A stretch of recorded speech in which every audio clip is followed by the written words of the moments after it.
I'd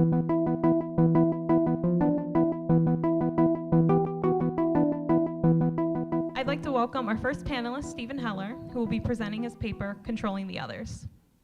So my name is Stephen Heller, and when I wrote this paper, I was in English Composition 1, and we were told to write a paper with the prompt, "What in the past has made you the writer that you are today?" I like writing with a creative spin on things, and I love using my sarcastic humor along with interesting rhetorical situations to make my writing come to life. Hopefully you will see this while I read my paper to you. Controlling the Others. Are we all not an amalgam of those whom we have studied in the past? Our teachers, our siblings, our parents, and our religious leaders all push their ideas, writing styles, and habits on us, assuming that we will take what they say and apply it to our choices and actions in the future. As young kids, we are malleable clay pieces that have not yet met the fiery kiln that will decide who and what we will become as writers in the future. Incoming college students have been molded by previous people into grotesque clay figurines that English professors strive to change. However, in some cases, it may be too late. Some students see the academic world through tunnel vision that makes their writing boring, dull, or pointless. They find it difficult to write because those in the past who have influenced them have taught them in a certain way, and they now do not know any other way to write. The old saying, "You can't teach an old dog new tricks," applies wonderfully here. When writing in college, there are so many new paths to follow, so many new mountains to climb, so much paper to traverse, and most students have not the faintest clue where to start. As a college advising psychologist, many students have entered my office as a last resort. They think, well, I've done all that I can to improve myself, so there must be something wrong in my head. There are some students who have writer's block and just need the small push that it takes to get their ideas flowing, usually having them sit down in a quiet environment where they can tell me everything that they think while writing helps tremendously. However, I had one student come to my room whose hopes of success were gone. In my most challenging case so far, I had a student make multiple visits so that we could pull apart his psyche. Barry Winden, a student at the University of Central Florida, came into my office claiming to be having great difficulty when he writes. To protect the confidentiality of this student, his fictitious name will be Barry Winden. He said that he could not concentrate and had writer's block from the very start of his papers. Writers should be able to think clearly, which was not possible for Barry. His only hope was to push through and struggle to see over the infinitely expanding brick wall which was impeding him from writing successful college papers. His forcefulness as a writer resulted in nonsensical papers that had no consistency or meaning. In Barry's first consultation, I had him write for 30 minutes about his difficulties as a writer. He was whispering to himself, which was not very peculiar to me because for some people it helps them to hear what they're writing. He wrote for a few paragraphs and then looked up at me, red in the face, and tore the paper to bits in frustration. I was indignant that he would waste my time in such a manner and asked him why he acted this way. He responded by saying, "I have such great ideas and I want to write them, but then I think they will disagree. Should I listen to myself or the others? I do not think they will much like what I have to say."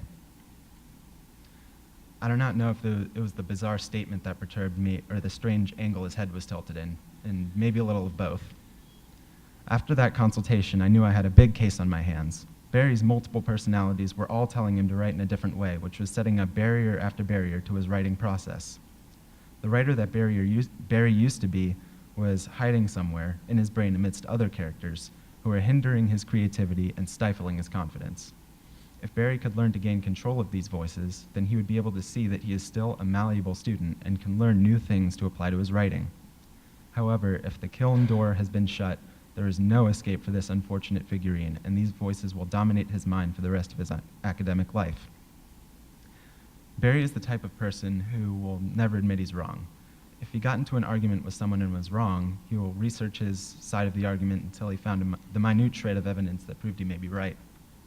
This ego had him constantly arguing with people who were telling him that he's wrong. When he wrote, there were voices that he heard telling him that he was writing badly and would not be successful. Then his ego kicked in and he fought back with reasons why it would work. However, there are so many voices telling him different things that he would simply give up. To be able to help Barry, I had to meet each person who was clouding his thoughts and attempt to amplify the supportive ones and silence the malevolent ones. One such obscurity in Barry's mind was someone of great importance to him. This person was constantly giving him imaginative ideas and urging him to do better. This voice was his loving father, who taught him how to read when he was just a boy. When Barry was young, his father would read novels to him, and Barry would follow along with his finger. At a certain point, his father would stop, throw in a bookmark, and slam the book shut, and he would say, "All right, Barry, what happens next?" Barry would be so distraught that the flow of events ended and his mental movie was put on pause that he would let his imagination explode with ideas that may attempt to connect the dots and tie loose ends to the story. This voice is much like the madman in Betty Flower's essay, Madman, Architect, Carpenter, Judge, and it gives the writer countless ideas so that they can slap them on the paper and think later of what to revise. The madman is of supreme importance and needed to be much brighter in Barry's mind. Otherwise, these voices would be unable to shine through the dense smog of others in his brain. Like many others, Barry was a student for all of his life in Central Florida. The standards have always been the same for Floridian students set by the government in Tallahassee. There were two snarky, ignorant, cold voices that were prominent in Barry's mind. One held a cold, pale, shaky finger to his work and wanted to see where each comma would find its resting place. And the other asked why he was choosing such a wretched format. The first which was his 6th grade English teacher, and the second was his writing teacher from junior year of high school. Unfortunately, neither of the two were struck by a flying domicile. The second, as madman, threw ideas on the page. They shrieked and shriveled at his work and asked why he wrote subjectively in more than 5 paragraphs. The second witch would not even allow Barry to write using any linking verbs or subordinating conjunctions. Throughout Barry's life, he constantly heard these two voices. They were bitter, sarcastic, and diminished his ability to think clearly. When you have someone constantly in your ear saying, "Do you really expect that to work?" it's very difficult to concentrate. The last personality was the courier of new ideas, or the innovator. This person represents someone who's unclear because there's always someone that's going to be pushing ideas on Barry. It could be any of the people mentioned in the first paragraph. And at the time, Barry was a freshman in college, and his new ideas came from his writing professor. He was being taught new ways to think of writing that contradicted everything he had learned in the past. This is confusing to someone who knows one way and is told that that way is wrong. Barry's ego combats with this voice the most because it tells him that he has more to learn. Deep down, Barry thought he was all-knowing and had reached his peak as a writer since he was in college. The hardest thing that Barry had to overcome was his own ego. He needed to give in to the fact that he's not always right and had much more to learn. To be an effective writer, Barry had to learn new things and incorporate them into his writing. After pulling apart all of the different voices that were latched onto Barry's mind, I contemplated what help I could be to such a wretch. I had Barry read Shitty First Drafts by Anne Lamott, which talks about not wanting everything to be perfect from the start. I told him that he needed to be able to relax and quiet his mind just as Anne Lamott does in her first draft papers. I explained that he needed to be able to separate each voice and imagine them as a switch on a soundboard. Then he needs to slowly lower the volume of the witches and the innovator and listen only to the nurturing male voice. I asked him to write for 10 minutes about his favorite college experience so far. After taking deep breaths, Barry began to write. He was not writing quickly, however his pencil never left the paper. He had a continuous string of words for the full length of time. Then I prompted him to turn the witches up and the other voice down. Suddenly, Barry looked up at his paper with disbelief, and before he was able to throw it off the table, I told him to stop. I asked him to put the innovator to half volume along with the witches, and he suddenly realized that there is more to learn than what's in his past. The innovator reminded him about what he had read in class. The writing by Kelsey Diaz, 7 Ways High School Prepares You for Failure, helped Barry. It let him know that he needed to let go of what he had learned in the past, which was setting up barriers and constraints in his writing. 5-paragraph essays are in Barry's past, along with writing objectively. After his epiphany, he never wrote objectively again. If a constraint by the professor was made to write objectively, he would write his paper emotionally, and then alter it to suit the teacher's needs. Now, the only time Barry turns up the volume for the witches is to get a few suggestions about grammar and wording, which is the last step in Betty Flower's writing process. These witches are Barry's judge, and are just as important as the other voices to establish Barry as a well-rounded, malleable, successful writer. Even though not all students are paranoid schizophrenics, they still have these thoughts. What if no one likes my work? Is my grammar correct? This seems wrong. And there's a time for these thoughts, but unfortunately, most students get them very soon and experience writer's block and dread writing for all of their classes. Understanding that these thoughts are normal and combating them to be able to write successfully is something that all students must do to figure out what works for them as writers in college. Our next panelist is James Plyler, and he's presenting his paper, Video Games and the Hero's Journey. Before I jump into this, I have an anecdote I'd like to share. Or rather, while it's anecdotal, it's actually more of a recurring event that keeps happening with the girls I'm dating, seeing, what have you. So I'm tempted to refer to it as data, but for the sake of being professional, I will refrain from that. So let's just say I finished reading a book or watching a movie or television show. It would not be an uncommon occurrence for me to go to this girlfriend figure and be like, oh, I just finished this book, show, reading, watching, what have you, and it was incredible. It had me in tears, like, it blew my mind, and, you know, as sure as the wind blows, the response would be something along the lines of, oh, that sounds so cool, like, I'll have to watch it myself, or, you know, you will watch it together. But let's say I approach them on a different plane and come to them and be like, oh, I beat this video game, and, wow, the ending was phenomenal. I didn't see that coming. I was in tears. You know, the first time they'd hear something to this effect, they would look at me sideways and just be like, why? It's just a video game. So what is this indicative of, besides the fact that I've been dating all the wrong girls? Because that's a discussion for another time. I mean, it's 21st century, for God's sakes. Everyone plays video games. There's many people who are very enraptured by the video game culture. But what is this indicative of? That no, there are still so many people who house this ingrained paradigm, like that video games are different from other media forms, or it's like a synthetic and assumed dichotomy, and to speak more like a regular person, they underestimate video games and say they can't exist with other narrative forms. Oh, they're childish, they're a waste of your time, they're violent, corrupting, and they're gonna rot your brain. And so what does research do to this? Well, it answers those claims. You know, no one's arguing that video games aren't violent, but research shows time and time again that it's not the violence in video games that encourages violent behavior. And they rot your brain? Absolutely not. No, there's benefits to being a regular video game player. But why has the conversation only been one defending video games? You know, instead of, you know, talking about the fact that video games are becoming the most intimate form of telling a story. You know, where's that conversation? The fact that video games are capable of telling stories that are equal to, if not more immersive than other narrative mediums, goes unbeknownst to those who aren't in that gaming culture. So that's where I'm coming in. I'm here to posit. Rather, I'm here to insist, actually, that video games are the next step in expressing human narrative. So how do I intend to do that? Well, to start, I will empirically demonstrate that video games actually do have a narrative, not a cousin to narrative or a mini narrative. No, the same quality of narrative that is present in books, films, TV shows, by looking at a series of patterns known as the hero's journey. After that, I'm going to identify how the nature of video games themselves allows for a closer connection to the narrative by looking at the critically acclaimed video game title, The Last of Us.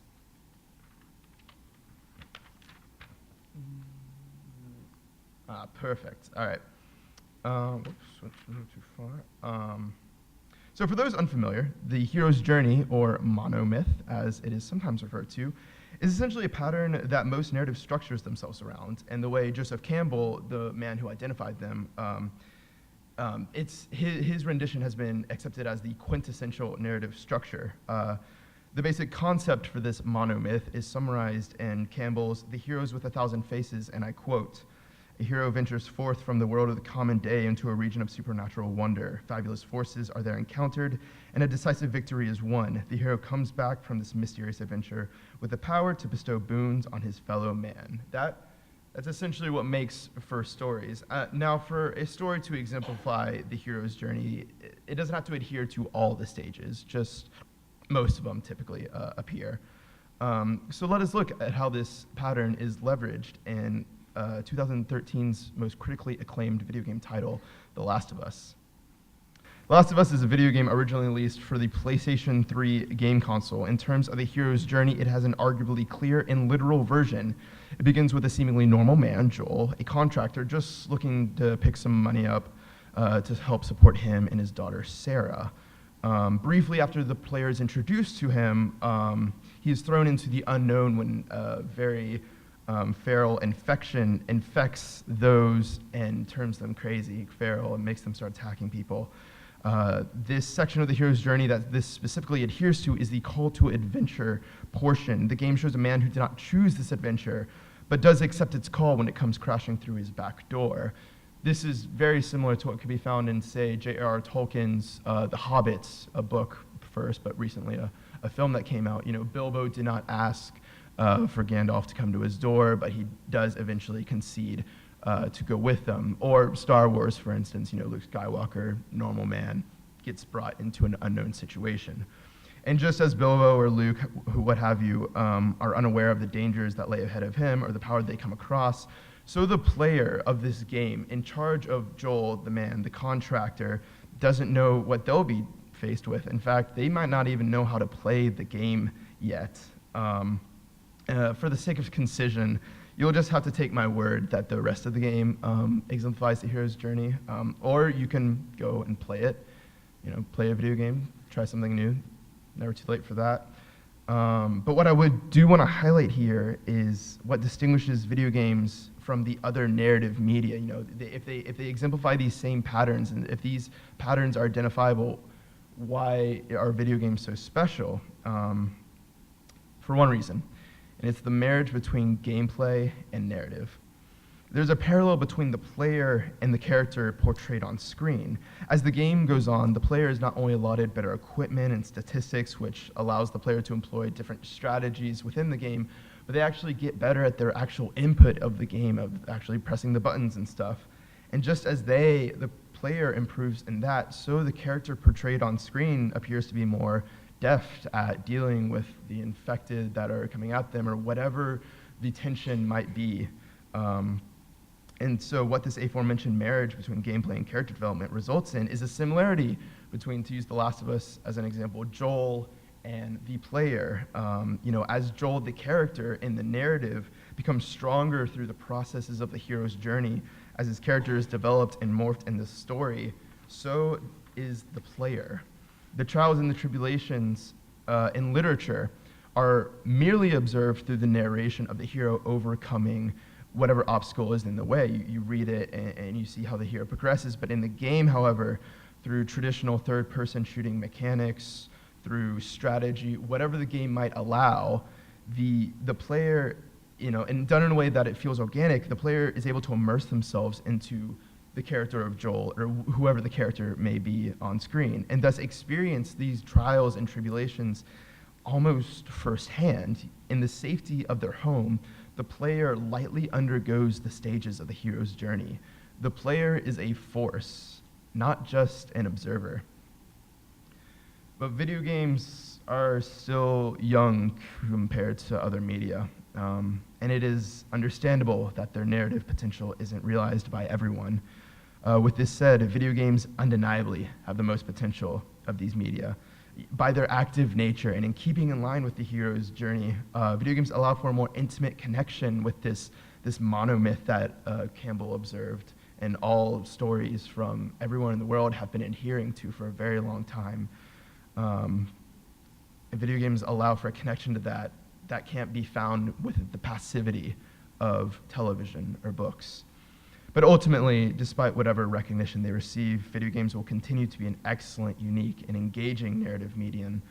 I can only hope that those who are cautious towards video games' unconventional nature will lay down their preconceived notions and find an appreciation for what is absolutely the most dynamic and immersive way of telling a story. Our third panelist is Willa Maddox, who will be presenting her paper, Navigating Authority in Coursework in Life, an Unofficial Guide for Fellow Students. First, I want to start by just asking a question. Would you ever take the time to pay attention to something that provides mediocre gain, or more accurately, no change from what you already know and do? The answer is no. It should always be no. There's a reason that high school ends and that college or careers progress out of dedication and intensive focus in particular subjects or passions or values. And there must be structures in place to ensure that focus elevates the field or the individuals that make up our society. So where does authority exist, and how does knowledge affect authority? Imagine yourself in a group setting where you overhear a conversation that interests you or may benefit you in the future. You do not know who the individuals are within the conversation, and some of what they speak of is unfamiliar to what you have understood from your past experiences. You attempt to join the conversation, but both you and the others soon recognize that you really don't know what you're talking about, so you shy away humiliated as they snidely remark on your ignorance. Now imagine yourself in a setting of a college course where you do not know what is expected of you to fulfill the requirements of what would be deemed an A grade. You foolishly ignore the suggestions or provisions provided by the professor, and you are unaware that it is acceptable and encouraged that you seek feedback and contributions from fellow students. You receive a grade that is lower than you know what you're capable of. What do these examples have in common? You have not established or used authority appropriately. You have not considered the situational factors that play into each of these instances. What you should have done at the onset of each of these situations, you should have been asking yourself different questions altogether. You will always learn more if you decide that what really isn't the question you should be asking. It is the why and how that lead to greater understanding, to change and transformations. We must begin with what? High school instruction and coursework is great at what? The concrete, the definite, the domain knowledge, or knowledge that is specific to a particular subject, area, or field, such as the memorization of all 206 bones in the human body you had to learn for anatomy class, or the numerous dates and facts for U.S. history class. Domain knowledge, though it does change as new discoveries are made, is tangible. You will see it written in the forms of facts and figures, and it will be common to all within that subject or field. Contrastingly, rhetorical knowledge is knowledge of the situation you find yourself within whenever you engage in a conversation or communication with other persons, from the slightest exchange between friends to speaking in front of a lecture hall full of your peers for a speech class. In the speech course situation, you would consider the factors that would make you successful in that exchange as well, the why and how. Why have you been given this assignment? Why is public speaking important? How can you deliver the best possible speech to this particular audience? How does your position as a student speaker affect your message? And how can you use domain knowledge to relate to the professor and your peers that you understand the assignment functions as rhetorical knowledge? So why do domain knowledge and rhetorical knowledge matter?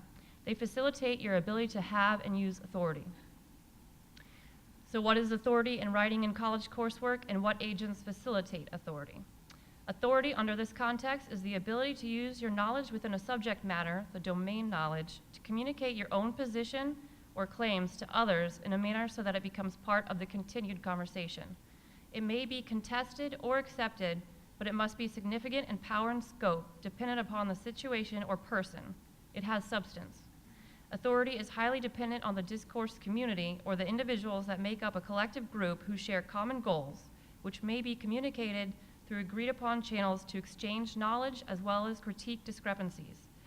Similar to a hierarchical chain of authority, there exist novices and experts, both serving their individual purposes to support any given discourse community. Novices adhering to and perpetuating the conventions used to achieve the community's goals, and experts providing the knowledge and know-how, the history of, and the directional lead for change should it be deemed necessary. And it will always be necessary. So what are conventions? Conventions are constructs of human design that facilitate effective communications. They are agreed upon ways of accomplishing shared goals, and they exist in varying degrees of formality. Every discourse community exemplifies and controls its own unique set of conventions. Conventions may range from established abbreviated terms used within a group of friends to express shared meanings in text messages, to the format required to submit a document in college course, to the frequency of budget meetings to reach bi-quarterly quotas in the finance department. Conventions are used as shortcuts or as a means of communicating through systems that have been established in the past with enough success to garner further use. We have made them up to serve the purposes we need them to. Further, genres have been created as specific or standard types of communicative instruments with general commonalities and recognizable identity. Television genres are most easily recognizable to illustrate this point. Game shows, reality shows, sitcoms, documentaries, newscasts, sports programs, dramas, we could go on and on. But even if you're not a fan of one of these particular types of shows, you would likely be able to recognize its main features or characteristics. So what agents facilitate authority in written college coursework? The use of genres, conventions, discourse communities, domain knowledge, and rhetorical knowledge especially. What are the goals and objectives of authority, and what do they accomplish? As a student, your role in high school was often to provide your instructor a regurgitated account of facts and figures, an undigested version of the information you printed, were presented during class or of which you read, void of your personal opinions or beliefs, and rightfully so. What authority did you have over the Western expansion of capitalistic ideologies as it affected frontier life and free enterprise? None, but you could have. If high school's purpose were stated more clearly to have provisions of an information transfer model of education, where factual foundations were created with the clear intention that college would later build on these by developing true, transferable knowledge of why and how, we would have no issues. But this is rarely the case. There is no promise and no agreement that high school will provide this and college will do that. Not everyone enters or completes college, and it is not always necessary. So we cannot make such agreements, and we must change the time and delivery of when knowledge is permitted to be exposed to our youth. Linguistic researchers believe traditional approaches of information transfer models of education are being contested by constructivist views of knowledge.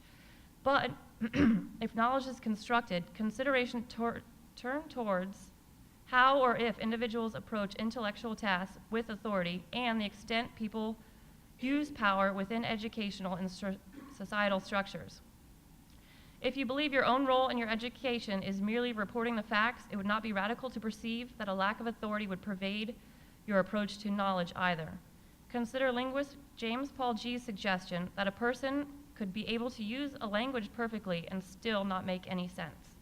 If you apply that to knowledge gain, merely reciting the facts or the language do not equate to understanding why those facts matter or how that language has constructed that meaning. So what are the goals and objectives of authority, and what do they accomplish? They give you ownership over your own education and your own knowledge base. We are in a continual state of learning, of formulating and expanding our knowledge. Will we always be expanding and adapting our knowledge? The answer will always be yes, as conventions, genres, discourse communities, and authority are also in a constant state of revision and being repurposed to reflect the needs of the society that has created them. So how do we create authority, and why do these concepts matter? Aristotle has long since left the earth in fact, but in practice, his notion of ethos continues to prevail in discussions of authority. Ethos is credibility. It is establishing your authority within a given discourse community or context through conventions or tactics commonly practiced within that discourse. As a college student, it will be imperative that you understand this idea. A constructivist view of knowledge is your main goal, but the minor goal of recognizing each course or situation's conventions of authority will facilitate that objective. You must use rhetorical knowledge of each course or assignment to be successful. To apply this concept so that you may recognize its implications for you as a student, consider how learning to write not only leads to your own development, but also acts as a socialization process that in turn prepares you to interact with discourse communities and through specific genres. Why does this matter to a student attempting to create authority? It allows individuals to gain acceptance into that community and gain valuable school or career opportunities. Otherwise, they risk being left behind. Should you wish to enter one of these discourses, it is of no consequence why you want to be part of that community if you are unable or unwilling to play by the rules of that community. You will fail to be recognized as a viable member due to your lack of obedience. And why is this important to you as a student?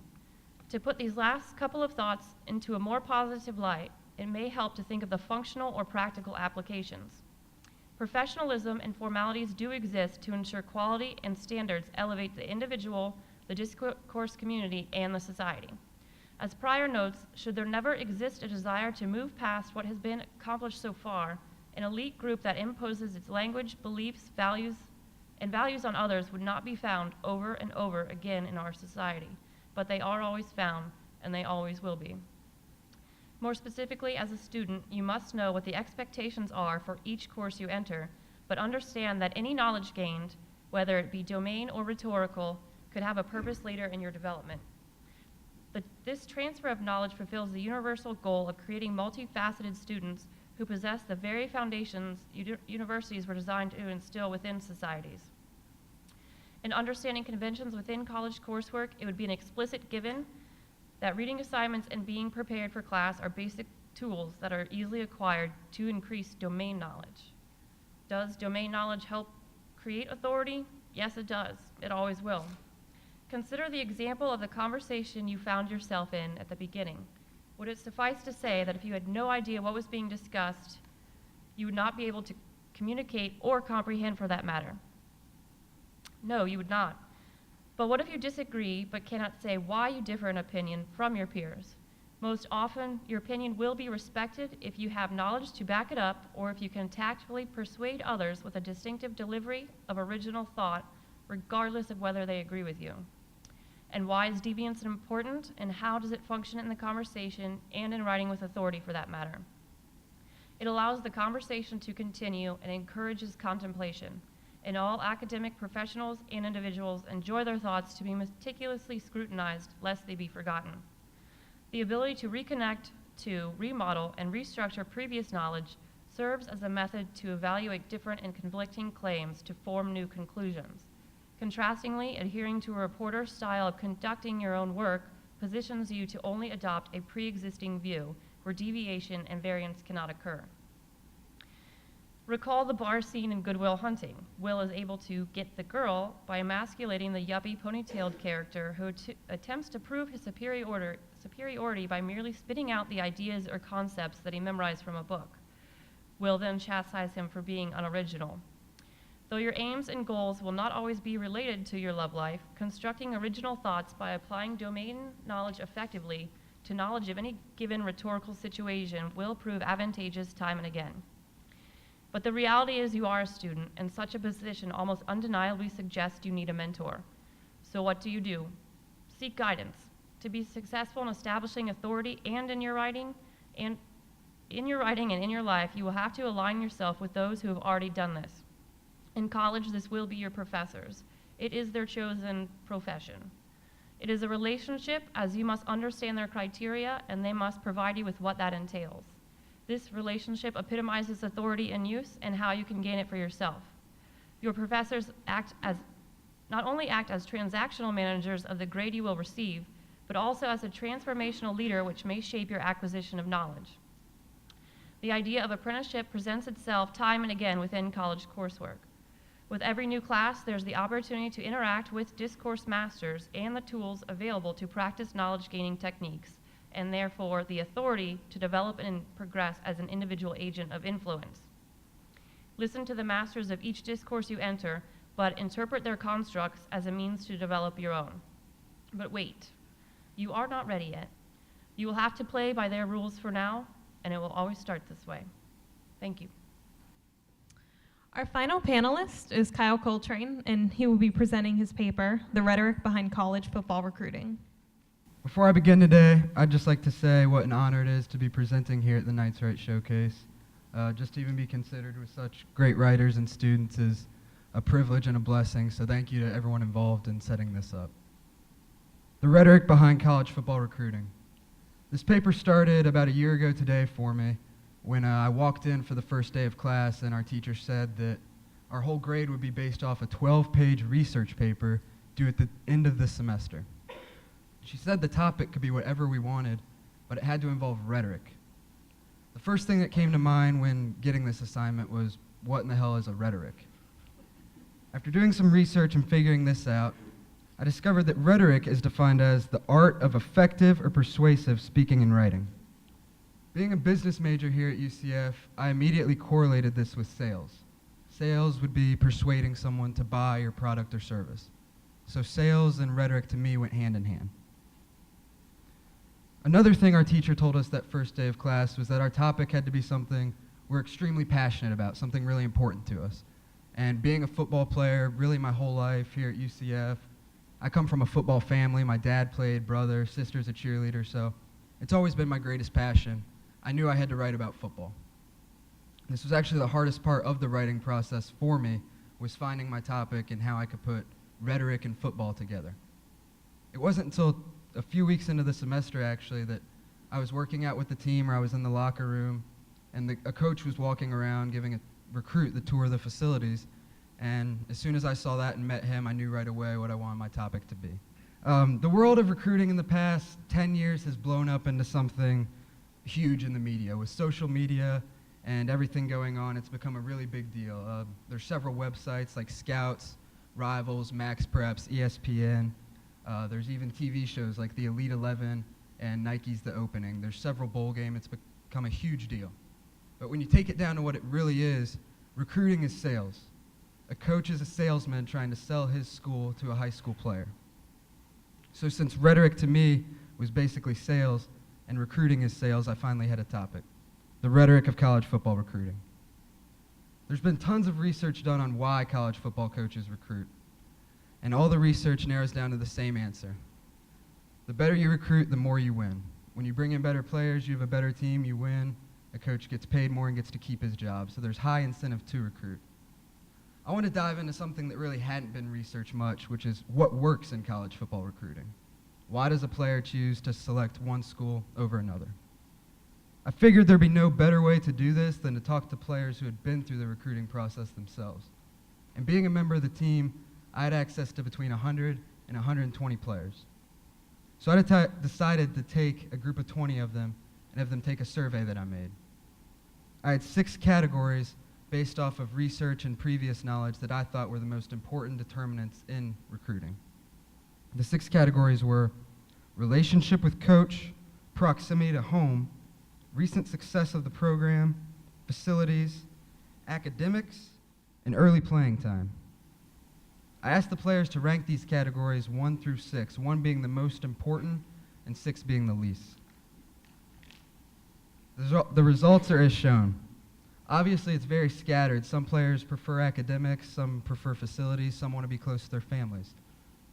But in the end, 19 out of the 20 players said that their relationship with the coach recruiting them was the most important determining factor when selecting UCF. This was obviously great for my research, and I was really proud of what I had found, but I want to dig deeper in. What about the relationship with the coach? Why is this such an important factor? How did the recruiting process go for them? So I decided to do personal interviews with 3 separate players to get a better grasp on this.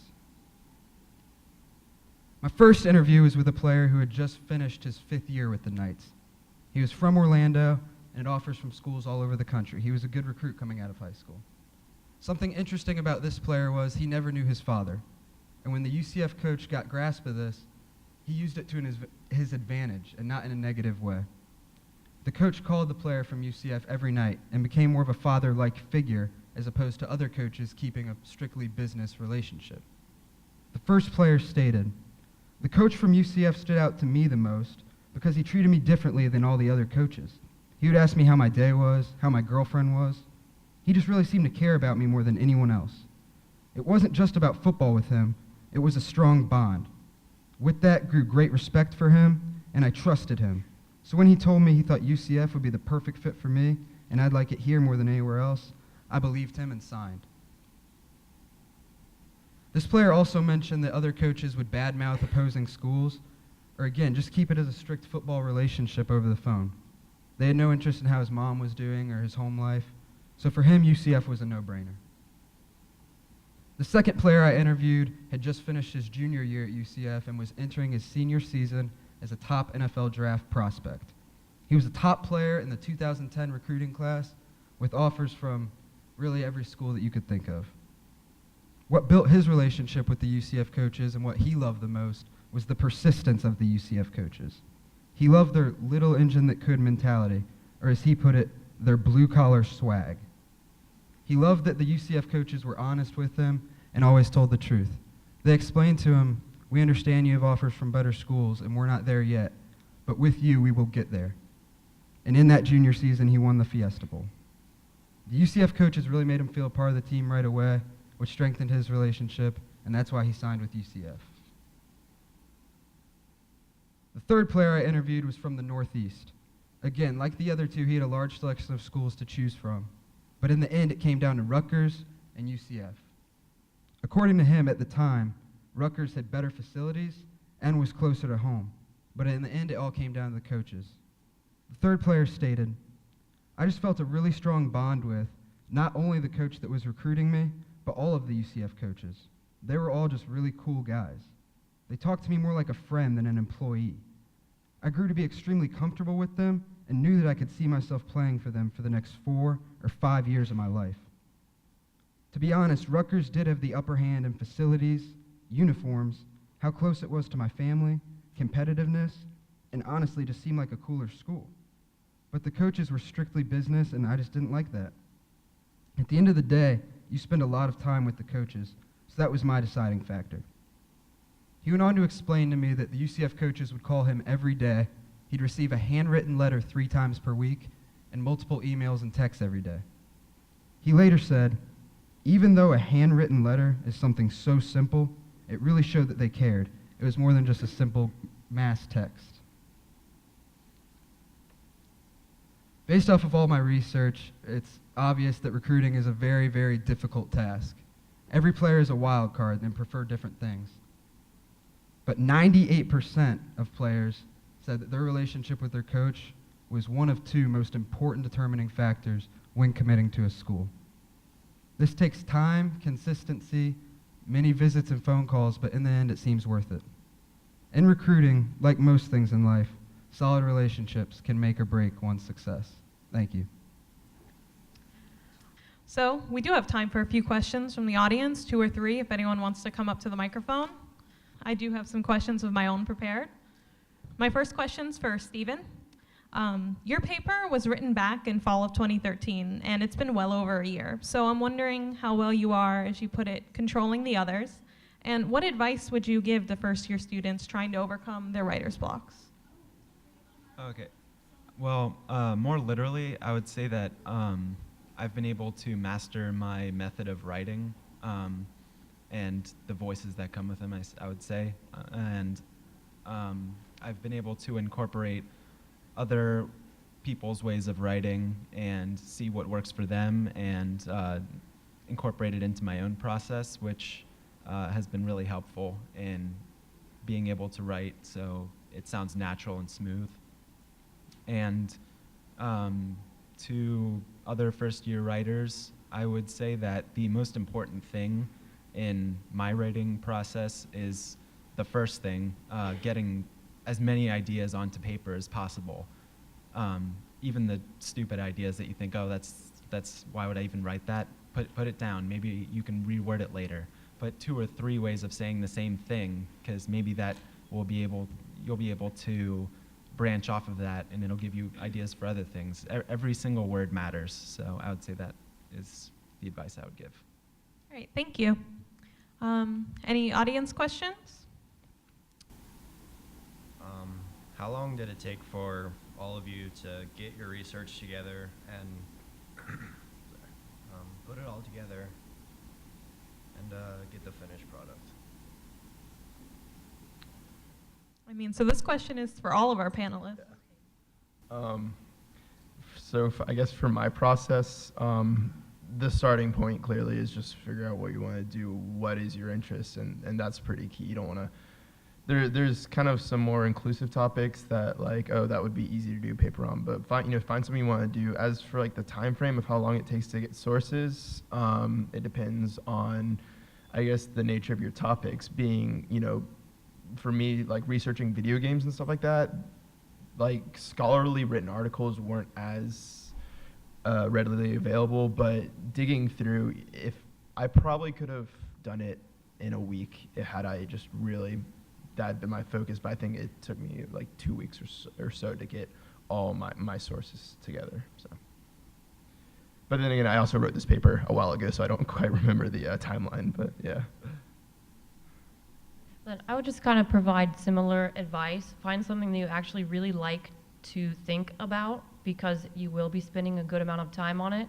But then also, kind of to James's point, it might make it a little less of a process if you're able to find a topic that is easily researchable or that's really kind of like up and coming.